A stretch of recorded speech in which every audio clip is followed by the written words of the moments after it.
Okay. Alrighty, happy Saturday, Mr. Cimino. How you doing today?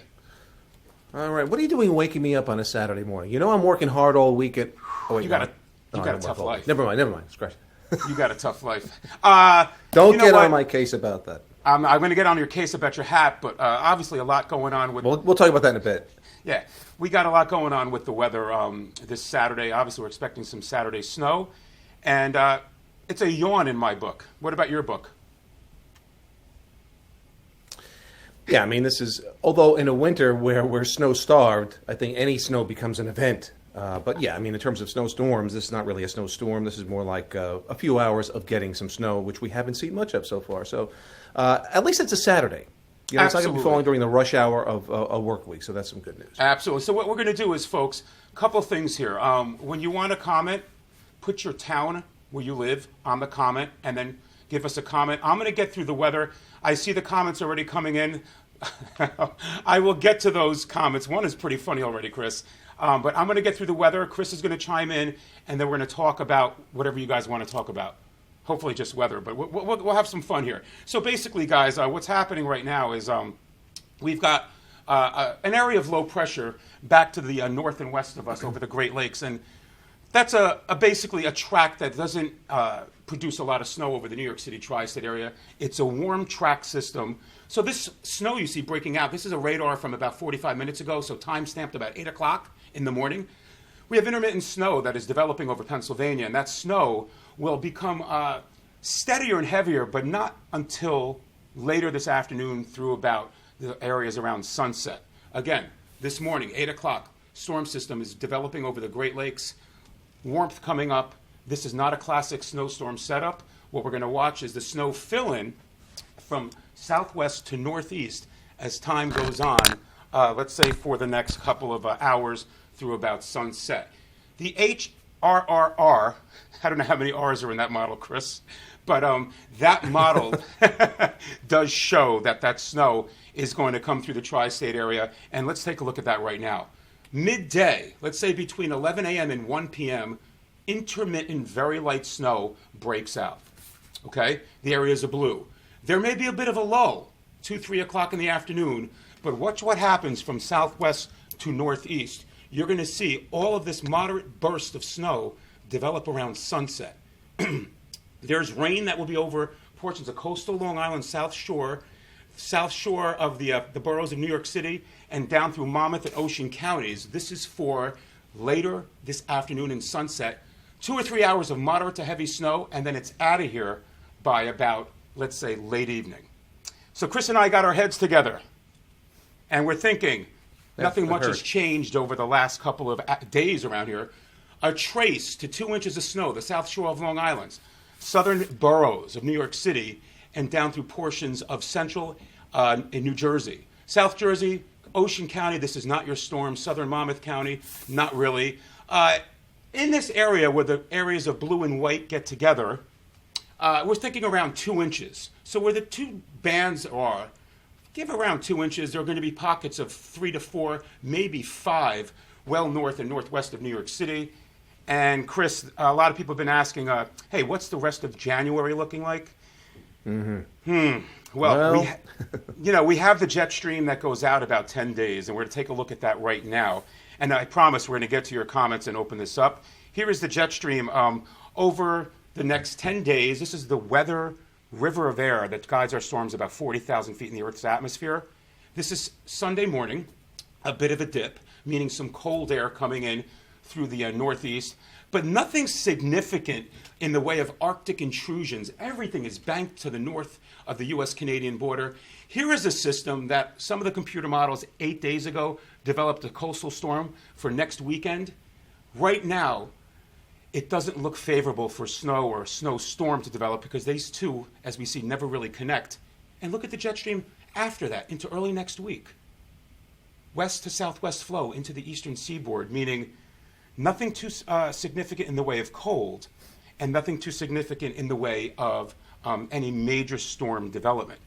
5-day forecast, as we said today. Snow developing, give or take midday. It will be intermittent. There may be a lull for a couple hours. Then it gets going, Chris and I think, by about 4 or 5 o'clock. high temperature 38 degrees. We're in the upper teens right now, so it will start off as snow most everywhere. This evening, it goes over to a mixture, Chris, of some sleet and some rain. Probably most everywhere, it will be light later this evening because that warm air does eventually win out. But by then, the heaviest precipitation has moved north and east of New York City. Sunday, a chilly wind, 40 degrees. Monday, cooler, near freezing, and temperatures stay like in the lower to mid-30s through the week. 8 to 14-day forecast through the end of January. What do you think? Well, here you go. Above average temperatures. Surprise. Once again. No surprise there, as we said, Chris. So the jet stream really just not looking conducive. Those parameters, the Greenland block, the polar vortex, all of those systems getting together to create some action along the East Coast, just not happening. You know? No, I mean, the pieces of the puzzle are, they're not getting together. But so far, you talk about above normal temperatures again. So far, this January is the 5th warmest on record in Central Park. And I saw a map of the U.S., and there are so many major cities right now on target for some of the warmest winters ever experienced. So here we go again. Great stats. Not great a big stats. change in the pattern. Not at all. And let's see if some comments here. So I know we want to see what our viewers are saying here. Oh, wait a minute. They're coming up too quick. Wait. Hold on. Let me get this up there. I saw the old joke about how do you guys keep your job because you're the only job you can keep when you're wrong. And I've heard that joke, and it really got stale. So it did, Chris. Here's more. Margareta, forget the snow. Chris should be the next manager of the Mets. Just saying. That's what I'm talking about. Gotcha there, buddy. See? Got the hat. Got the mug. Got my Met mug. I'm thinking about managerial experience. Basically, the guys that have been going after, I coached a couple of my son's Little League games. I think I'm ready. I mean, I've been a Met fan since 1968. I've got experience. Put in the application, man. Put in the application. Crazier things have happened. It can't hurt. We could sit here and talk about MLB and the Astros and the once Boston Red Sox manager. I don't even want to get into all that, but my goodness. What a mess, man. What a mess that is. What the heck? Yeah. Let's get some more comments. Well, so going back to the Mets thing, by the way, the Yes. Mets have had 21 managers, and only 6 have had winning records. So again, I have a good opportunity here. Get in there, big guy. Let's see what we got. Anyway, let's talk some weather. This storm looks delicious. I don't know about that. Okay. Well, if you put some sprinkles on it, probably. Somebody really thinks we're delicious. I appreciate that. Thank you. That's very nice. The weather twins are back. Always nice to hear. It could be All worse. right. Oh, my gosh. A lot of Met fans, Chris. A lot of Met fans. Yeah, well, good luck. Okay, as I say to go. myself every spring. Pitchers and catchers, I think, in something like 20 days, 20-something days. Here's Denny Jerome. We should be grateful. It's been a very mild winter so far. One little storm ain't going to kill us. And as Chris and I just said, we haven't had any snow. And listen, snow always makes news. Chris and I worked in television together for over 40 years, together combined. It is always a big deal. Still does. You remember the coverage, Chris? Remember the coverage? How many reporters are we going to have on the field to tell you it's going to snow out? And the funny thing about how relative all of that is, for me in my career, though, my first television job was in Rochester, New York. And I was up there for all of 5 months, but it happened to be the winter months. And I was there from November through April. And the first snowfall becomes a little bit of a story. And then after that, you're forecasting 10 to 15 inches here, 18 inches there, 12 inches here. And it was as if I was saying partly sunny here. That's how they reacted. It was all part of that's their life. They're used to it. Schools didn't close every time it snowed. The streets were plowed and people moved about. 10, 15 inches of snow. They did. It was crazy. All right. Now forget it. Forget it. No, absolutely. There's a fleek in the world that's ending here. What's that? You there? Missed the two of you since I am here. Go ahead, Chris. What's it say? Missed the whole NBC team. I can't. There's a little bit of a bar in the way on mine for some reason. Denise. Something. Denise is saying missed the two of you moving to Tennessee. Missed the whole NBC team. Watched for over 20 Tennessee, plus though. years. Well, thank you, Denise. Thank you. Chris, you there? Absolutely. All right. So. Tennessee. Let me get that off of there. So, boy, The bottom line, Go ahead. I think with today, if people are, if early on this morning, I think, you want to get something done, it's fine. It looks like there'll be a little snow anywhere from probably 11, 12 until maybe 2 or 3, then a little lull. I think the time you probably don't want to be out on the roads, probably it looks like 4 or 5 up until maybe about 7 or 8 this evening. That seems to be the worst period for at least some heavier snow. Yeah. See, here we go. And again, this is not a storm. This is not a storm. Tracy, good morning, gentlemen, from Pittstown, New Jersey. Thank you for giving us your town. So we don't have to rush to the store for French toast fixings, milk, bread, and eggs. That's right. Not at all. It's funny. Always joked about that, but she got the French Tracy Strahan would always say that at NBC. She goes, "Oh, it's time for the French toast, story," which meant you got to run out and get milk, eggs, and bread, as if we're still in horse and buggy out here to get to our grocery stores. But now you just call Amazon Fresh, and it's right at your door. Another box delivery. So exactly. Here's Tracy. She's saying, missing the keep the mild temperatures coming. I'm not missing the snow. Okay, Tracy, where are you from? We need your town.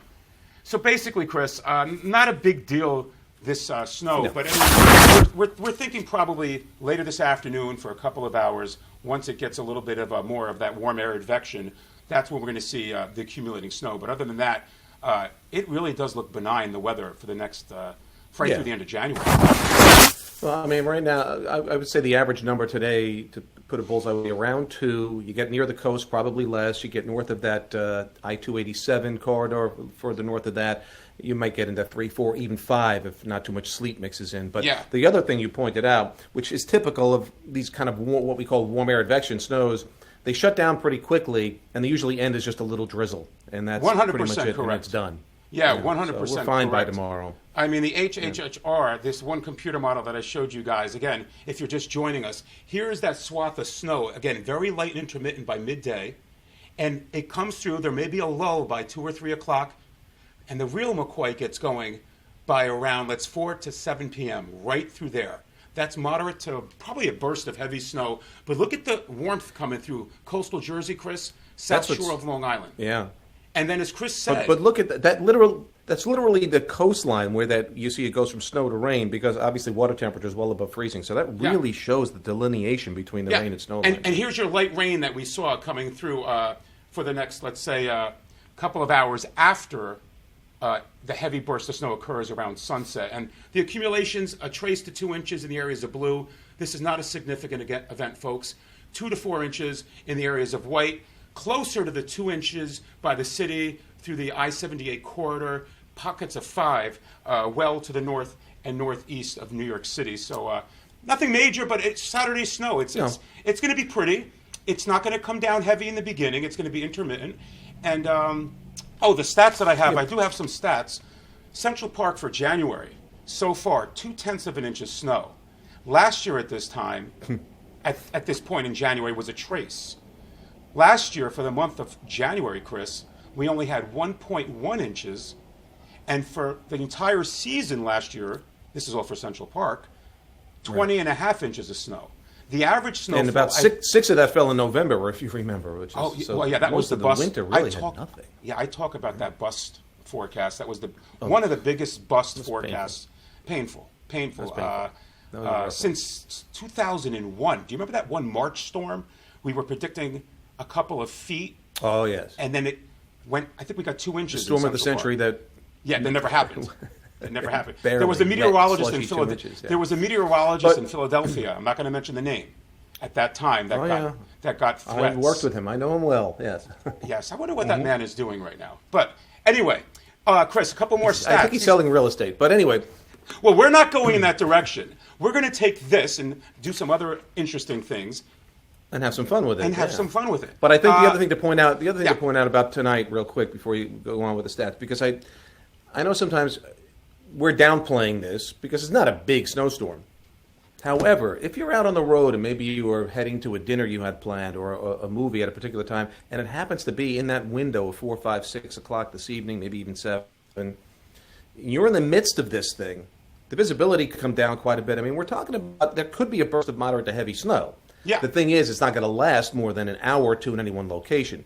But when you're in it, I can hear people already going, "Oh, they said this was going to be nothing. Oh my God, the roads are terrible." That could happen for a couple Absolutely. of hours tonight. So just be aware of that.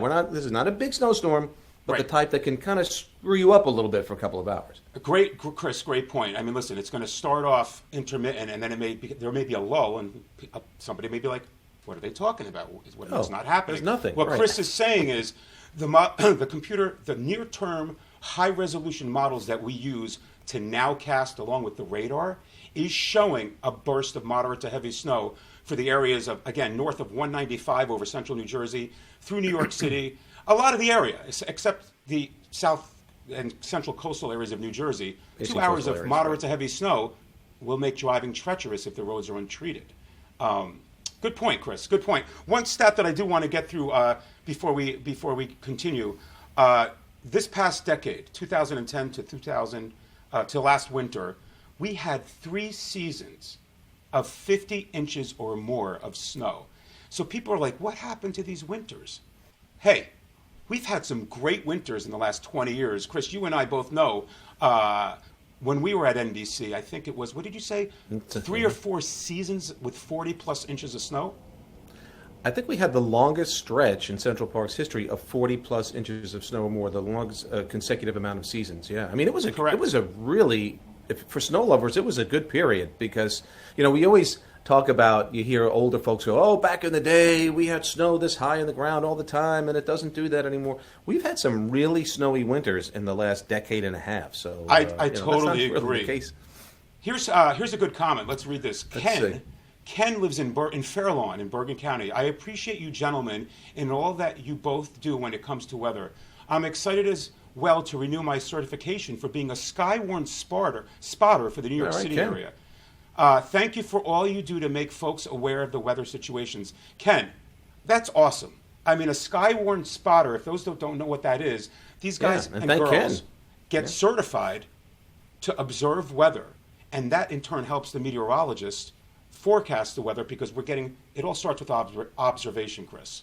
So this is great. Well, think about in the day, all you really had, you had the local airports, there's JFK, there was LaGuardia, there was Islip, there's Central Park. There's a lot of space and a lot of weather in between, especially then you get into the suburbs, there's a lot of space in between. So these spotters are really crucial in terms of helping us, particularly when there's severe weather. Because thunderstorms and things like that are so small scale, they really fall in between the cracks. If you start to fill in those cracks with these spotters, we get the weather information to the public in a more timely way, and it can certainly help them. Absolutely. Good stuff. I can. I'm just trying to get some, I don't even know what the comments are, so hopefully they're clean. Annette, John, you came to my school in Millburn to show the kids a wonderful presentation on the weather. The kids loved it. Come again. Bring Chris. Oh, sure. Yes. You know what? I'll be the stagehand. Yes, you'll be my I'll set up my weather screen boy. Instead of the pool boy, the weather screen boy. Makeup. Yes. Listen, great. Maybe I'll bring Chris to some of these and have some fun. I'll come along and visit. Check it out. Hey, CC, I'd love for you to come out. Let's see what else we have. These are great comments, folks. Keep them clean. Are you editing these? Are you? Tracy, heading to Gramercy Theater tonight at 5:30. Walking with my walker from the train to the theater should be fun. Why can't the rain come earlier? Yeah, that's unfortunately, Tracy. It's a tough time. 5:30 is when we're thinking that there will be that burst of moderate to possibly heavy snow. It won't last too long. At least you're warned about what may be coming, and with us telling you that. And use your best judgment, Chris. That's all I can say in this situation. Yeah, Tracy, be careful, be safe. Yeah. Yep, please do. I'm just going through this.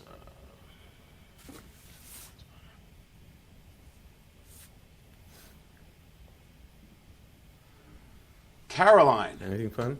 Good morning from Reddington, New Jersey. That's out here in Hunterdon County. Still going to horse show indoors tomorrow at the Horse Park in Allentown, New Jersey. Tomorrow, what will the winds be, Chris, at 10 a.m.? Behind the system, maybe 15 to 25 miles an hour. Nothing where you might get a gust in the 30s. Right. Right, nothing like yesterday. or the day before yesterday. All right. Carson, hello from Long Valley. We appreciate you telling the Hello towns. from Long Valley. Yes. Who lives in Long Valley? I know who. Somebody that runs a helicopter for one of the news stations. I'm not going to give the name. We always get the most snow in the area.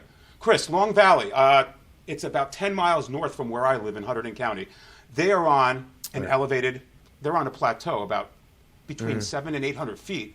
That's the reason why they get a lot of snow. You know. Yeah, there's always little microclimates embedded within the viewing area, and that's always been the challenge in the New York market. If you're a TV meteorologist, the range of topography and the geography, so to speak, of who you're forecasting for, it's very, very tricky because the weather can be considerably different on such a small scale, from town to town sometimes, and that's always been the tricky part when we make these snow forecasts. 6 to 10 inches. Somebody goes, I got 14 over here. You blew it. Most people might have gotten between 6 and 10 inches of snow. So that's always the challenge. But you know what? I love the fact that at least they were aware of the fact that they tend to be a little bit higher than most. Yes, absolutely. Susan. And, Susan from East Brunswick. Chris, that town is familiar to you. I love a good snowstorm. John. Oh, Susan. Oh, my gosh. I went to middle school with Susan. She remembers listening to the weather school closings. John, remember listening to the weather school closings for St. Cecilia's in Islip, New Jersey was always the last to be announced. Yes, and it aggravated the heck out of me. We always had to wait Is to that the where end. you went to St. Cecilia's? St. Cecilia's for 2 years, Chris. Oh, Islip, wow. New Jersey. Wow, Susan, funny. what a blast from the past. Where was I going with this? This is how we used to get school delays. There was a radio station in New Brunswick, WCTC. And we would have to listen to the radio, and they would start the school closings at 6 a.m., and they would come on every 15 minutes, and that list would grow. 6:30, it would be longer, and you would hope your school was announced. Everybody waiting by the radio. Bro, that's how we got our school closings. Now it's all text, automated system from the schools. I don't even want to get into how the districts close schools nowadays as opposed to when I was going to a school. That is a whole. That's over a drink, lunch, and a cup of coffee. Listen. It's all about liability, Chris, and what is happening. Yeah, that's nowadays. what it's really come down to. I was a city boy. They never closed a school for snow. I mean, there were snowfalls over 10, 12 inches, and we had school. So absolutely. It's the way it was. Anything else? Let me tell you. Yeah. Anything else you want to say? Get off my lawn, Mr. Cimino. Anything else? No. I think this is one of those things where, especially the fact that it's a weekend, if you like snow, it's an opportunity to at least see a little bit of it. It's not going to, shut things down. But again, I just want to caution everybody in that evening hour, late afternoon, early evening period, just be careful, be aware. There could be that burst of heavier snow. Again, not going to amount to a tremendous amount of snowfall. The plows may barely be out in the suburbs north and west of the city. Right. But one more comment, after Chris. that, as you said, it's quiet. Yeah. Chris, Patty's saying, would you ever consider leaving New York? Oh, Pat Garrity. Yeah, when I'm really retired, unlike the false retirement that people think I have now. But someday, yes, where probably, to be honest, the weather is warmer consistently and on a beach, preferably. But that's still years ahead. So, I'm going to be around for a while. You can't get rid of me that easy. No. All right, bud? This guy has too much history and invested time in the New York City tri-state area. I know him. He's not going anywhere right now. But I do agree. Plus, there's always this. There's always this. Yes, Chris, I would love to see If the Wilpons are listening, I'm out there. I'm available, as Produce Pete would say. I'm not too heavy in the hand, but I'm out there and I'm available. There you go. Here we go. One more quick question. Anthony Bellata. GFS has a large storm for next week, and does it happen? Hey, you know what? The pattern, the trend, I'm leaning the pendulum swinging toward no. I'm sorry. Yeah, right, exactly. The trend lately has been that the two tracks are staying separated. The northern stream and jet stream do not merge. But we'll see. We'll talk about this for 1 second. Every now and then, 10 days out, a model has a major snowstorm along the East Coast. Again, these weather enthusiasts, I'm not saying Anthony knows this stuff. He's not a weather enthusiast, but weather enthusiasts that are not incredibly educated in meteorology always blow this out of proportion. Look what's been happening, folks. Do not take that 6 to 10 day storm and think it's going to happen and be all gloom and doom and sad, because most of the time those patterns change. And next weekend, I just don't see it happening. Again, the pendulum is swinging more toward no, but we have to watch it. Right. I mean, again, if you think about, since we've been doing this in terms of forecasting, usually we've hit on a Saturday or a Sunday, we've been doing it, and then projecting through the week. We were able a week out to forecast temperatures being in the upper 60s the following weekend, got that. Last weekend, we were right on the situation as well. And, you don't know. Things can change in a 7 to 10 day period. But the problem now is everybody has access to these computer models, or a lot of people do. And a little knowledge is a dangerous thing sometimes. And that's how rumors spread that shouldn't about the weather. So we'll keep it cool until then. Let's put it that way. Yeah, I agree 100%. Folks, and I say this all the time, you have a million outlets for weather. By now, hopefully you guys know how to get through all of that nonsense and figure out overload of information and who your credible meteorologists are. Chris, well, what do you think? We're not selling. We're not selling. We're here. We're not selling anything right. either. We're not selling anything. We're not used car salesmen. We're not trying to be a barker at a carnival and say, step right up, see what's going to happen. We've got a foot of snow possible. And then you come on the air in Anchorage, Alaska. No, it's the kind of thing where, this is a forum for us to be as honest about forecasting and the difficulty of it, and sometimes the things that you and I, from our history and knowledge of doing it, hopefully folks can benefit from some of that. And we might actually be right. Imagine that. Could you imagine that? Again, recapping today's forecast, as we just said, intermittent snow developing midday. Intermittent, you get the word. It's not going to be steady. It's not going to be heavy. And there may be a lull mid-afternoon, and then it picks up in intensity towards sunset for a couple of hours, and this thing just gets out of here. Trace to 2 inches south and east of New York City, 2-ish, 3-ish maybe in and around New York City, 4 or 5 pockets north, and northeast of New York City, Chris. And that's it. And then the weather looks pretty tranquil, chilly, but nothing cold early next week. Yeah, but nothing frigid. I mean, we're not going to be 10 degrees for a high. It's January. Oh, it'll still be the lead. It'll be the lead on our newscast. That wind chills will be in the teens on Monday morning. Every station. Yes. That's all I got to say to that. Absolutely. Yeah, Chris, it's a pleasure. Enjoy your day. Yes, time for breakfast now. I've got some bacon ready, I agree. And I'm ready to go. Great. Right, bud? Enjoy. Bye. Thanks for inviting me. Thanks for having us, folks, on your phone. We appreciate that. Take care.